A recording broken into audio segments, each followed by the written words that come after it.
महाराष्ट्र विधानसभा निवडणूक 2024चा निकाल स्पष्ट बहुमतासह 23 नोव्हेंबर 2024 ला जाहीर झाला। राज्यातील जनतेने महायुतीला म्हणजेच भाजपा, शिवसेनेच्या एकनाथ शिंदे गटाला तसंच राष्ट्रवादीच्या अजित पवार गटाला बहुमत दिल्याचं स्पष्ट झालं। दरम्यान बहुमत मिळूनही अद्यापही राज्यात मुख्यमंत्री पद कोणाला दिलं जाणार याबाबतचा तिढा सुटलेला नाहीये। एकीकडे महायुतीच्या घटक पक्षांमध्ये आणि त्यांच्या समर्थकांमध्ये मुख्यमंत्री पदावरून रस्सीखेच सुरू असताना राज्यातील विरोधकांनी एक महत्त्वाचा मुद्दा उचलून धरलाय आणि तो म्हणजे जिल्ह्यातील विविध मतदारसंघांमध्ये निवडणुकीसाठी प्रत्यक्ष झालेलं मतदान आणि मतमोजणी दिवशी ईव्हीएम मध्ये आलेले आकडे यामध्ये दिसून आलेली तफावत। राज्यात यामध्ये आतापर्यंत संजय राऊत, जितेंद्र आव्हाड, सुषमा अंधारे, रोहित पवार यांसारख्या वेगवेगळ्या नेत्यांनी हा मुद्दा उचलून धरलेला आहे आणि याबाबतच्या बातम्या बाहेर येऊनही प्रशासन यावरती का स्पष्टीकरण देत नाहीये अशीही टीका या सगळ्या नेत्यांनी केली होती। दरम्यान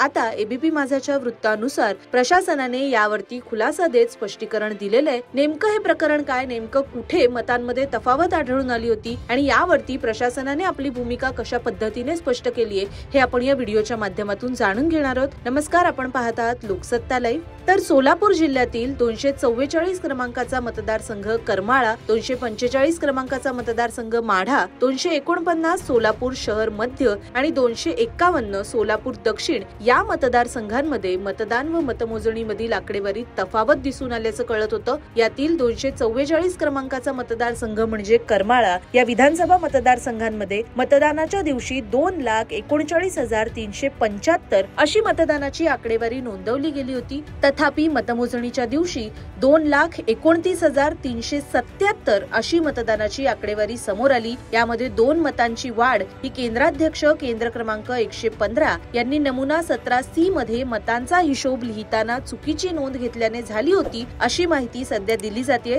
सदरची मानवीय चुकीमुळे मतमोजणीच्या दिवशीच्या अहवालात ही तफावत दिसून आली असं प्रशासनाकडून स्पष्ट करण्यात आलेले आहे। दुसऱ्या क्रमांकाचा मतदारसंघ म्हणजेच 245 माढा मतदारसंघ यामध्ये सुद्धा मतदानाच्या दिवशी 2,67,691 अशी आकडेवारी नोंदवण्यात आली होती, पण मतमोजणीच्या दिवशी 2,67,021 अशी मतदानाची आकडेवारी समोर आली। यामध्ये 670 मताची घट आढळून आली। सदरील बाब ही केंद्र क्रमांक 149 केंद्राध्यक्ष यांनी मॉकपोल वेळी नोंदवलेली मतं सीआरसी न केल्यामुळे निवडणूक निर्णय अधिकारी यांचे हस्तपुस्तिकामधील तरतुदीनुसार निवडून आलेल्या उमेदवारांची मतांची तफावत ही केंद्रावरती नोंदवण्यात आलेल्या मतापेक्षा अधिक असल्यामुळे केंद्राची 670 मतं त्या दिवशी मोजली गेली नाहीत असं स्पष्टीकरण देण्यात आलंय। त्यामुळे मतमोजणीच्या दिवशीच्या अहवालामध्ये तफावत दिसून आली असाही खुलासा प्रशासनाने केलेला आहे। तिसऱ्या क्रमांकाचा तफावत आढळून आलेला मतदारसंघ म्हणजे 249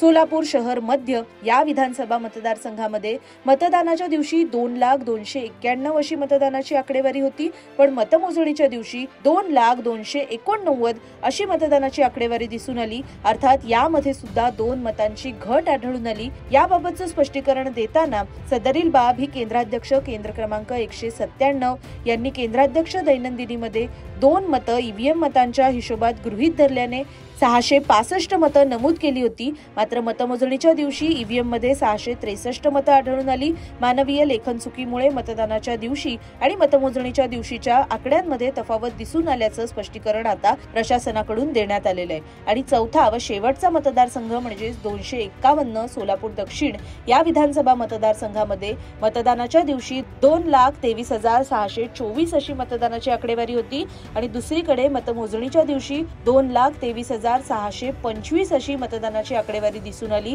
अवघ्या एका मताची ही दिसून आलेली वाढ ही सुद्धा हिशोबामध्ये झालेल्या चुकीमुळे केंद्राध्यक्षांनी दैनंदिनीमध्ये नमूद करताना केलेल्या गडबडीमुळे झाली असं उत्तर प्रशासनाकडून देण्यात आलेलं आहे। दरम्यान सदरची माहिती ही जिल्हाधिकारी जिल्हा निवडणूक अधिकारी कुमार आशीर्वाद यांनी दिली आहे अशी माहिती एबीपी माझाच्या वृत्तामध्ये नमूद करण्यात आलेली आहे। दरम्यान एकूणच या तफावतीबाबत प्रशासनाने दिलेलं स्पष्टीकरण हे आता विरोधकांना पटणार का की विरोधक यावरून सुद्धा वेगळा मुद्दा उचलून धरणार हे येत्या काळामध्ये स्पष्ट होईलच। मतमोजणी आणि मतदानाच्या आकडेवारीमध्ये दिसून आलेली तफावत याविषयी निवडणूक आयोग किंबहुना प्रशासनाची भूमिका आपल्याला पटते का हे कमेंटमध्ये नक्की कळवा आणि नवनवीन व्हिडिओ नवनवीन अपडेट्स पाहण्यासाठी लोकसत्ता लाईव्हला आजच सबस्क्राइब करा। पाहत रहा लोकसत्ता लाईव्ह।